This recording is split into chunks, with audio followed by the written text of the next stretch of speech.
Negative എനർജിയെ പറ്റി നമ്മളൊരു video ചെയ്തായിരുന്നു. അപ്പോൾ കുറേ ആൾക്കാർ വിളിച്ചിട്ട് പറഞ്ഞു അത് കുറച്ചും കൂടിയും കാര്യങ്ങൾ പറയണം നെഗറ്റീവ് എനർജിയെ പറ്റി, പല പല ബുദ്ധിമുട്ടുകൾ നിങ്ങൾക്ക് ഉണ്ടാവുന്നുണ്ട്, അപ്പോൾ അത് മാറാനുള്ള അല്ലെങ്കിൽ മാറ്റാനുള്ള എന്തെങ്കിലും ചെറിയ ചെറിയ ടിപ്പുകൾ പറഞ്ഞു തരണം എന്നൊക്കെ ഇങ്ങനെ പറഞ്ഞിട്ട് പലരും വിളിക്കേണ്ടായി. അപ്പോൾ ഈ കാലഘട്ടത്തിൽ വളരെയധികം പ്രാധാന്യമുള്ളൊരു ടോപ്പിക്കാണ് നെഗറ്റീവ് എനർജി. അപ്പോൾ അതുകൊണ്ടാണ് രണ്ടാമത് നമ്മൾ ഈ വീഡിയോ ചെയ്യുന്നത്. ഈ വീഡിയോ എല്ലാവരും കാണുക. നിങ്ങൾക്ക് ഇഷ്ടപ്പെട്ടെങ്കിൽ നിങ്ങൾ മറ്റുള്ളവർക്കൊന്ന് ഷെയർ ചെയ്ത് കൊടുക്കണം. കാരണം വളരെ അത്യാവശ്യമുള്ളൊരു വീഡിയോ ആണ്. എൻ്റെ അനുഭവങ്ങളാണ് ഞാനിതിൽ പറയുന്നത്.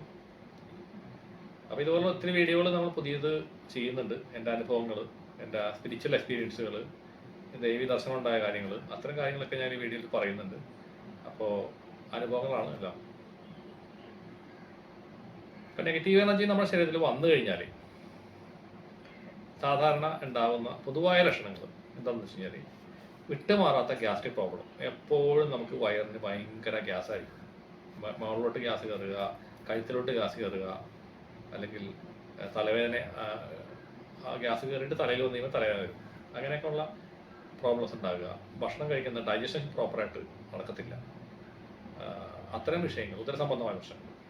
പിന്നെ നമ്മുടെ ഈ കഴുത്ത്, ഇവിടെ എപ്പോഴും ഇങ്ങനെ ഭയങ്കര സ്റ്റിഫ്നെസ് ആയിരിക്കും. നമുക്ക് ഇതിനെ കഴുത്ത് അങ്ങോട്ട് തിരിക്കുമ്പോൾ ഒരു വേദന ഉണ്ടാവും. നമ്മൾ ഹോസ്പിറ്റലിലൊക്കെ പോയി മരുന്നെല്ലാം മേടിച്ചു കഴിഞ്ഞാൽ അവർ ഓരോരോ അസുഖങ്ങൾ അതാണെന്നൊക്കെ പറഞ്ഞിട്ട് മരുന്ന് കഴിച്ചുകൊണ്ടിരിക്കും. പക്ഷേ ഇത് മാറത്തില്ല. ഒന്ന് കുറയും, അത് കഴിഞ്ഞ് തിരികെ വീണ്ടും വരും. അപ്പോൾ ഈ രണ്ടെണ്ണമാണ് പ്രധാനമായിട്ട് ലക്ഷണങ്ങൾ. അപ്പം നെഗറ്റീവ് എനർജി എന്ന് പറയുമ്പോൾ ഞാൻ പഴയ വീഡിയോ പറഞ്ഞിട്ടുണ്ട് അതിനെ പറ്റിയൊക്കെ. ഒന്നുകൂടി ഞാൻ പറയാം. ദൃഷ്ടിദോഷങ്ങൾ വരാം, മറ്റുള്ളവരുടെ അസൂയ, അങ്ങനെയുള്ള നെഗറ്റീവായ എലിമെൻറ്റ്സ് ബാധരൂപത്തിൽ നമ്മളിലേക്ക് വരാം. അതും ഇതുപോലെ തന്നെ ഒരു നെഗറ്റീവ് എനർജിയാണ്. അത് നമ്മളെ എഫക്റ്റ് ചെയ്യും. അതേപോലെ ശത്രുബാധ, ശത്രുക്കൾ നമുക്ക് കർമ്മം ചെയ്ത് വിടുന്നതായ നെഗറ്റീവ് എനർജീസ്. പിന്നെ സോൾ അറ്റാച്ച്മെൻറ്റ്സ്, മറ്റുള്ള രീതിയിൽ വരുന്ന ആത്മാക്കൾ, മരണപ്പെട്ട ആത്മാക്കൾ, അത്തരം കാര്യങ്ങൾ നമ്മളുടെ ശരീരത്തിലേക്ക് ചിലപ്പോൾ ഭയം വന്നു കഴിയുമ്പോൾ നമ്മുടെ സോളാർ പ്ലെക്സിലൂടെ കയറാനുള്ള സാധ്യതയുണ്ട്. അപ്പോൾ അതൊക്കെ സംഭവിക്കാം, ആർക്കാണെങ്കിൽ സംഭവിക്കാം.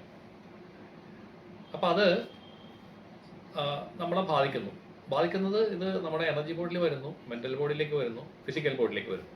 ഈ ഫിസിക്കൽ ബോഡിയിട്ട് വരുമ്പോഴാണ് നമുക്ക് ആരോഗ്യ പ്രശ്നങ്ങൾ, പല രോഗങ്ങളും, മറ്റേ ഈ രോഗം എന്നൊക്കെ പറഞ്ഞ് നമ്മൾ ഓടണം. അപ്പോൾ ഓരോ സ്ഥലങ്ങളിൽ പോയിട്ട് നമ്മൾ ചികിത്സ ചെയ്യുന്നു, ഓരോരോ മരുന്നുകൾ മാറി മാറി കഴിക്കുന്നു. ഇതൊന്നും എഫക്റ്റ് ആവുന്നില്ല. ഈ മരുന്നുകളൊന്നും എഫക്റ്റ് ചെയ്യില്ല. കാരണം ബാഡ് എനർജി നമ്മുടെ ബോഡിയിൽ ഇരുന്നാൽ ഈ മരുന്നൊന്നും എഫക്റ്റ് ചെയ്യില്ല. നമ്മൾ കഴിക്കുന്ന ഭക്ഷണം പോലും, നമ്മൾ ഹെവി ഫുഡ് കഴിച്ചാൽ പോലും ഈ ഫുഡ് കഴിക്കുന്നതിൻ്റെ ഗുണം പോലും നമ്മുടെ ബോഡിയിൽ ഉണ്ടാവില്ല. അപ്പോൾ അതിനൊരു കാരണമുണ്ട്. അതാണ് നമ്മൾ ഞാൻ പറയാൻ പോകുന്നത്. ഇതേപോലുള്ള ബാധകൾ വന്നു കഴിഞ്ഞാൽ അത് ഇരിക്കുന്നൊരു പൊസിഷൻ എന്ന് പറഞ്ഞാൽ നമ്മുടെ ഈ ബാക്ക് സൈഡിലാണ്, നമ്മുടെ ഈ കഴുത്തുമായി ബന്ധപ്പെട്ടിട്ടാണ്. ഇവിടെ നിന്ന് അങ്ങോട്ട് താഴേക്കാണ് അതിൻ്റെ ഒരു സ്ഥാനം. അവിടെയാണ് അത് ഇങ്ങനെ അള്ളിപ്പിടിച്ചിട്ട് നമ്മൾ ഇങ്ങനെ ഒരു പാരസൈറ്റ് ഇരിക്കുന്ന പോലെ നമ്മുടെ ബോഡിയിൽ ഇരിക്കുക.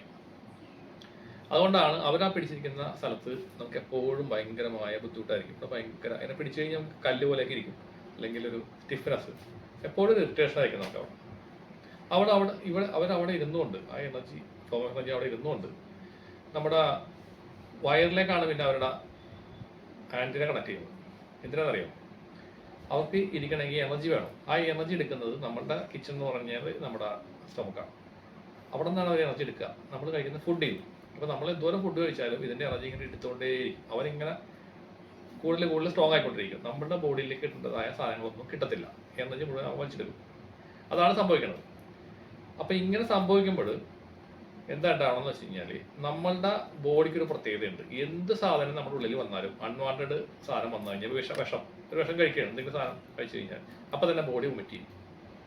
ബോഡിക്ക് അതിനുള്ള ഒരു ടെൻഡൻസി ഉണ്ട്. ബോഡിക്ക് അറിയാം ഇത് നമുക്ക് പറ്റിയ സാധനമല്ല, അപ്പോൾ തന്നെ പുറത്തേക്ക് തട്ടാൻ ശ്രമിക്കും. അതേപോലെ തന്നെ ഈ എനർജി വന്ന് നമ്മൾ അറ്റാച്ച് ചെയ്താലും ബോഡിക്ക് അറിയാം ഇത് നമുക്ക് പറ്റാത്ത സാധനമാണ്. ബോഡി അതിനെ പുറത്തേക്ക് കളയാൻ വേണ്ടി ശ്രമിക്കും. പോകത്തില്ല. കാരണം ഇത് പറ്റിപ്പിടിച്ച് നമ്മുടെ ബോഡിയിൽ ഇങ്ങനെ അള്ളിപ്പിടിച്ച് ഇരുന്ന് കഴിഞ്ഞാൽ അത് പോകത്തില്ല. നമ്മൾ ചിലപ്പോൾ മന്ത്രജപം ചെയ്യുന്ന ആൾക്കാരായിരിക്കും, പക്ഷെ മന്ത്രജപം ചെയ്താൽ പോലും ഇവരനങ്ങത്തില്ല. ചില സാധനങ്ങൾ അതുപോലെ തന്നെ ഇരിക്കും. നിങ്ങളിപ്പോൾ അമ്പലത്തിൽ പോയിരുന്നിരിക്കും, അമ്പലത്തിലോട്ട് കിടക്കുമ്പോൾ ഇതേപോലെ സ്ട്രോങ് ആയിട്ടുള്ള എനർജി ആണെങ്കിൽ അത് താഴേക്ക് ഇറങ്ങി നിൽക്കും, മാറി നിൽക്കും. അമ്പലത്തിൻ്റെ കോമ്പൗണ്ടിലോട്ട് കിടന്നാൽ നമ്മുടെ മേലത്ത് എനർജി ഉണ്ടാവില്ല. അമ്പലത്തിൽ ചെന്ന് കഴിയുമ്പോൾ നമുക്കൊരു ആശ്വാസം തോന്നും. എന്തോ ഒരു മാറ്റം വന്നല്ല, അവിടെ പോയി കുറച്ച് പൈസയൊക്കെ കൊടുത്ത് വഴിപാടൊക്കെ പൂജയൊക്കെ ചെയ്ത് കഴിയുമ്പോൾ ശരിയായെന്ന് വെച്ചിട്ട് പുറത്തേക്ക് ഇറങ്ങും. പുറത്തേക്ക് ഇറങ്ങുമ്പോൾ ഗേറ്റിൽ നിൽക്കുന്ന ആൾ പറയും എന്നാൽ ശരി വാ നമുക്ക് പോവാം. അപ്പോൾ തന്നെ പഠിച്ച് നമ്മുടെ മെച്ചക്ക് കയറാൻ ചെയ്യും. വീട്ടിൽ തിരിച്ചു വരുമ്പോൾ പഴയ കണ്ടീഷനാണുണ്ടാവും. ഇത് നിങ്ങൾ കേൾക്കുന്നവർക്ക് ചിലപ്പോൾ അനുഭവമുള്ളവരുണ്ടാവാം. നിങ്ങളൊന്ന് ആലോചിച്ച് നോക്കൂ ഞാൻ പറഞ്ഞത് ശരിയാണെന്നുള്ളത്. എൻ്റെ അനുഭവത്തിൽ നിന്നാണ് ഇതെല്ലാം പറയുന്നത്. ഇഷ്ടംപോലെ കേസുകൾ ഞാൻ ഇങ്ങനത്തെ കേസുകൾ അറ്റൻഡ് ചെയ്തുകൊണ്ടാണ് ഇത് മനസ്സിലാക്കാൻ പറ്റിയത്. അപ്പോൾ നമ്മുടെ ഈ സ്റ്റൊമക്കിൻ്റെ ഭാഗത്തേക്ക് ഇവൻ അറ്റാച്ച് ചെയ്യുമ്പോൾ, ഫുഡ് എടുക്കാൻ വേണ്ടിയിട്ട് അവൻ്റെ ആൻറ്റിനെ ഇങ്ങോട്ടേക്ക് പിടിപ്പിക്കുമ്പോൾ, നമ്മൾ കഴിക്കുന്ന ഫുഡ് ചെന്ന് കഴിയുമ്പോൾ എന്താണ് ഉണ്ടാവുന്നത്? ഇത് ഒരു വേറൊരു എനർജിയാണ് നമ്മുടെ ബോഡിയിൽ ഇരിക്കുന്നത്. അപ്പോൾ സ്റ്റൊമക്ക് റിയാക്ട് ചെയ്ത് കഴിയുമ്പോൾ നമ്മുടെ ഫുഡിൻ്റെ ഡൈജഷൻ പ്രോപ്പറായിട്ട് നടക്കാണ്ട് വരും. അവിടെ രണ്ടുപേരും തമ്മിൽ ഒരു വഴക്ക് ഉണ്ടാവണ ഒരു അവസ്ഥ വരും. രണ്ടും കൂടി ഒരു വിഷയത്തിലേക്ക് പോകുമ്പോൾ ഡൈജസ്റ്റീവ് സിസ്റ്റം തന്നെ കംപ്ലൈൻ്റ് ആവും. പ്രോപ്പറായിട്ട് ഡൈജഷൻ നടക്കില്ല, അബ്സോർഷൻ പ്രോപ്പറായിട്ട് നടക്കത്തില്ല. കാരണം ഇതിൻ്റെ ഇടയിൽ വന്ന് കയറിക്കാനുള്ള. അപ്പോൾ എന്താ ഉണ്ടാവുക? ഡൈജഷൻ നടക്കാണ്ടാവുന്നതാണ് ഗ്യാസ് ഫോർമേഷൻ. ആ ഗ്യാസ് ഫോർമേഷൻ വയറ്റിൽ വരും. കഴിക്കുന്ന ഭക്ഷണം പ്രോപ്പറായിട്ട് ദഹിക്കാതെ അവിടെ തന്നെ കിടക്കുമ്പോൾ വിശപ്പുണ്ടാവില്ല. ഞാൻ ഈ ആളുകളുടെ ബാധ റിലീസ് ചെയ്ത് കൊടുക്കാറുണ്ട്. നമുക്കൊരു മഹാകാളി ഹീലിംഗ് എന്ന് പറഞ്ഞൊരു പരിപാടിയുണ്ട്. ഞാൻ അതിനെപ്പറ്റി വേറെ വീഡിയോ ചെയ്യുന്നുണ്ട്. അത് ചെയ്ത് കൊടുത്തു കഴിഞ്ഞാൽ ഉണ്ടാവണ അവസ്ഥ, ചെയ്ത് കഴിഞ്ഞ് ഇവരുടെ ആ ഒരു സെഷൻ കഴിഞ്ഞ് കുറച്ച് കഴിയുമ്പോഴേക്കും ഇവർക്ക് ഭയങ്കരമായ വിശപ്പ് വരും. ഓൾമോസ്റ്റ് ഒരു 99% ആൾക്കാരും പറയാറുണ്ട് ഭയങ്കര വിശപ്പാണ്. കാരണം ഡൈജസ്റ്റീവ് സിസ്റ്റത്തിനെ ശരിയാക്കി നമ്മൾ എടുത്ത് മാറ്റി കഴിഞ്ഞപ്പോൾ ബോഡി റെഡിയായി വരും. 2-3 days കൊണ്ട് അവൻ പഴയ പോലെ. അപ്പോൾ അതുകൊണ്ടാണ് ഗ്യാസ്ട്രിക് പ്രോബ്ലം ഉണ്ടാവുന്നത്, കഴുത്ത് വേദന ഉണ്ടാവുന്നത്. ഇത് അവിടെ പള്ളി പിടിച്ചിരിക്കുന്നുണ്ടാണ്. അപ്പോൾ ഈ രണ്ട് റിയാലിറ്റി നമ്മൾ മനസ്സിലാക്കേണ്ടതുണ്ട്. പിന്നെ ഫിസിക്കൽ ബോഡിയിലേക്ക് ഇത് വന്നു കഴിയുമ്പോൾ ബാധയുടെ എഫക്റ്റ് അല്ലെങ്കിൽ നെഗറ്റീവ് എനർജി, ആ നെഗറ്റീവ് എനർജിയുടെ കൂടുതൽ എഫക്റ്റ് നമ്മുടെ ബോഡിയിൽ വരുമ്പോൾ ഉണ്ടാവണ വേറൊരു സാധനമാണ് നമ്മുടെ ഈ കണ്ണിൻ്റെ അടിയിൽ ഇങ്ങനെ കറുത്ത പാട്, ഈ കവിളത്ത്. അത് കഴിയുമ്പോൾ ഇവിടെ വരും. ഈ കവിളിൻ്റെ 2 സൈഡുണ്ട്. ഈ കവിളിലും നല്ല ബ്ലാക്ക് മാർക്സുകൾ, കറുത്ത ഷെയ്ഡ് പോലെ നമുക്ക് കാണാം. നെറ്റിയുടെ അവിടെ ചിലർക്ക് വരാറുണ്ട്. അതൊക്കെ ഇതിൻ്റെ ഒരു ലക്ഷണമായിട്ട് വേണമെങ്കിൽ നമുക്ക് കണക്കാക്കാൻ പറ്റും. അതേപോലെ തന്നെ നെഗറ്റീവ് എനർജി ഉള്ള ആൾക്കാരുടെ അടുത്ത് നമ്മൾ പോസിറ്റീവായ ഒരാൾ അല്ലെങ്കിൽ പോസിറ്റീവ് എനർജി ഉള്ള ഒരാൾ ചെന്ന് നിന്ന് കഴിഞ്ഞാൽ, നമ്മൾ കുറച്ച് സെൻസിറ്റീവ് ആണെങ്കിൽ സംസാരിക്കുമ്പോൾ അല്ലെങ്കിൽ അയാളുടെ അടുത്ത് നിന്നാൽ പോലും ആ എനർജി നമ്മളെ എഫക്റ്റ് ചെയ്യും. നമുക്ക് തോന്നും എന്തോ ഒരു സംഭ്രമം നമുക്ക് ഫീൽ ചെയ്യും. അങ്ങനെ ഫീൽ ചെയ്യണ്ടെങ്കിൽ അല്ലെങ്കിൽ കണ്ണിനകത്ത് നമുക്കൊരു തരം വേദന, ഒരു ചെറിയൊരു പെയിൻ പോലെ, ഒരു എരിയുന്ന പോലെ ഫീലിംഗ് നമുക്ക് വരും. അതേപോലെ തന്നെ ഒന്നും കൂടി സെൻസിറ്റീവ് ആയ ആളുകൾ, ഇപ്പോൾ മന്ത്രജപങ്ങൾ ചെയ്ത് ഭയങ്കര സെൻസിറ്റീവ് ആവുന്ന ഒരു സമയമുണ്ട്, ലൈറ്റ് ബോഡി ആക്ടിവേഷൻ ഒക്കെ വന്ന് നിൽക്കുന്ന ആൾക്കാരൊക്കെ ആണെങ്കിൽ ഇവിടെ ശ്രദ്ധിച്ചാൽ മതി. നാഭിയിൽ ശ്രദ്ധിച്ചു കഴിഞ്ഞാൽ ഇവിടെ ഒരു ഭാരം വന്ന് പിടിക്കുന്ന പോലെ നമുക്ക് തോന്നും. കാരണം ആ എനർജി നമ്മളുടെ ബോഡിയിൽ നിന്നും വന്നിട്ട് അറ്റാച്ച് ചെയ്യാൻ ശ്രമിക്കും. എന്ന് വെച്ചാൽ നമ്മുടെ ഇവിടെ നിന്നുള്ള എനർജി എടുക്കാനായിട്ട് ശ്രമിക്കും. ഇപ്പോൾ നമ്മൾ നല്ല ഭക്ഷണം കഴിച്ചായിരിക്കും ചെന്നേക്കുന്നത്. അപ്പോൾ അയാൾ നോക്കുമ്പോൾ അവിടെ നിന്ന് എടുക്കാതെ കുറച്ച് എനർജി കൊണ്ട് ഇങ്ങോട്ടേക്ക് വന്നിട്ട് ഇവിടെ നിന്ന് എനർജി പിടിക്കാൻ തോന്നും. അപ്പോഴാണ് നമ്മുടെ വയറിൻ്റെ അവിടെ സംഭവം വരുന്നത്. അത് നല്ല ഹൈ സെൻസിറ്റീവായ ആൾക്കാർക്ക് മാത്രമേ തോന്നുള്ളൂ കേട്ടോ, എല്ലാവർക്കും തോന്നണമെന്നില്ല. അപ്പം അങ്ങനെ കുറച്ച് എന്തെങ്കിലുമൊക്കെ ഒരു അവേക്കണിങ്ങിലായിട്ട് നിൽക്കുന്ന ആൾക്കാർ, അല്ലെങ്കിൽ മെഡിറ്റേഷനൊക്കെ കറക്റ്റായിട്ട് ചെയ്യുന്ന ആൾക്കാർക്കൊക്കെ ആണെങ്കിൽ പെട്ടെന്ന് മനസ്സിലാവും. കണ്ണരിച്ചിൽ പെട്ടെന്ന് ഉണ്ടാവും. ഈ സംഭവം പലർക്കും കിട്ടുന്നതാണ്. പിന്നെ ചിലർക്ക് ഇവിടെ നെഞ്ചിൻ്റെ ഭാഗത്ത് ഒരു സംഭ്രമം, അങ്ങനെയുള്ളവരോട് സംസാരിക്കുമ്പോൾ. അപ്പോൾ നമ്മൾ ആ ഒരു പേഴ്സൻ്റെ കുഴപ്പമല്ല, എല്ലാ സോളുകളും നല്ലതാണ്, ഒരു മോശമുള്ള ഒരു സോളും ഇല്ല. പക്ഷേ അവൻ്റെ മേത്ത് ഈ സാധനം അറ്റാച്ച് ചെയ്ത് ഇരിക്കുന്നതുകൊണ്ടാണ് അയാൾ ആ നെഗറ്റീവ് പേഴ്സണായിട്ട് മാറുന്നത്. ഒരിക്കലും നെഗറ്റീവ് പേഴ്സൺ എന്ന് നമ്മൾ പറയാൻ പാടില്ല. അയാൾ പോസിറ്റീവ് ആൾ തന്നെ, അയാളിൽ അറ്റാച്ച്മെൻ്റ് ഉള്ളതുകൊണ്ട് അയാൾ നെഗറ്റീവായെന്ന് പറയാം, അത്രയേ ഉള്ളൂ. ആ നെഗറ്റീവ് എടുത്ത് മാറ്റിയാൽ അയാൾ നല്ലൊരു സോൾ തന്നെ, അല്ലെങ്കിൽ പ്യുവറായിട്ട് മാറി, അത്രയേ ഉള്ളൂ. അപ്പം ഇത് ലക്ഷണങ്ങൾ ഇത് കൂടാതെ പിന്നെ ചിലക്ക് ഈ സോൾ അറ്റാച്ച്മെൻ്റ് ഉള്ള ആൾക്കാർക്കാണെന്നുണ്ടെങ്കിൽ ഈ നടുവിൻ്റെ ഭാഗത്ത് വേദന ഉണ്ടാവാറുണ്ട്. ചിലർക്ക് കാലുവേദന ഉണ്ടാവാറുണ്ട്. ഇടത്തെ കാല്. പിന്നെ ഈ അടുത്ത് ചെയ്തൊരു കേസിനകത്ത് ഒരു പെൺകുട്ടിയുടെ കാലിൻ്റെ തൊടയുടെ ഉള്ളിൽ ഈ കത്തി കയറ്റി വെച്ചിരിക്കുന്ന പോലത്തെ ഒരു ഫീലായിരുന്നു. അപ്പോൾ അത് കുറച്ച് സ്ട്രോങ് ആയിട്ടുള്ളൊരു ഇതായിരുന്നു. അപ്പോൾ നമ്മൾ 2 സെഷൻ ചെയ്യണ്ടോ, രണ്ടാമത്തെ സെഷനിലാണ് പൂർണ്ണമായിട്ടും പോയത്. അത്രയധികം എനർജീസിൻ്റെ പ്രശ്നം ഉണ്ടായിരുന്നു ആ കുട്ടി. അതിനുശേഷം വളരെ മാറ്റമുണ്ട്. അത്യാവശ്യം തേടയും ഒക്കെ ഓപ്പൺ ആയിട്ടുള്ളൊരു പെൺകുട്ടിയായിരുന്നു അത്. അതിനുശേഷം ആ ആക്ടിവേഷനൊക്കെ വീണ്ടും പഴയ പോലെ തന്നെയൊക്കെ ആയി. ഇപ്പോൾ വളരെ സന്തോഷമായിട്ട് പോകും. അപ്പം അങ്ങനെ നമുക്ക് ഈ ഒരു നെഗറ്റീവ് എനർജിയുടെ സ്വാധീനം ഇന്നത്തെ കാലഘട്ടങ്ങളിൽ ഒത്തിരി പേർക്കുണ്ട്. ഇപ്പം ഞാൻ ഈ യൂട്യൂബ് ചാനലിൽ തുടങ്ങിയിട്ട് ഇപ്പോൾ ഒരു 10 ദിവസം ആയിട്ടുള്ളതെന്ന് തോന്നുന്നു. ഈ അടുത്ത് സ്റ്റാർട്ട് ചെയ്തതാണ്. പക്ഷേ ഒരുപാട് ആളുകൾ ഇതേപോലത്തെ കേസുകൾ ആയിട്ട് എൻ്റെ അടുത്ത് ഇപ്പോൾ വിളിക്കുന്നുണ്ട്. കാരണം നെഗറ്റീവ് എനർജിയുടെ ഒരു പ്രഭാവം അത് ഒരുപാട് ആളുകളിൽ നമുക്ക് കാണാൻ പറ്റുന്നുണ്ട്. അപ്പോൾ എനർജി കറക്റ്റായിട്ട് മെയിൻറ്റെയിൻ ചെയ്യുക. അപ്പോൾ നമ്മൾ രാവിലെ എന്നിട്ട് കുളിക്കുന്നു, ദേഹശുദ്ധി വരുത്തുന്നു. അതേപോലെ നമ്മുടെ എനർജി ബോഡിയെ കൂടിയും ശുദ്ധീകരിക്കുന്ന പ്രക്രിയ നമ്മൾ എന്തുകൊണ്ട് ചെയ്യുന്നില്ല?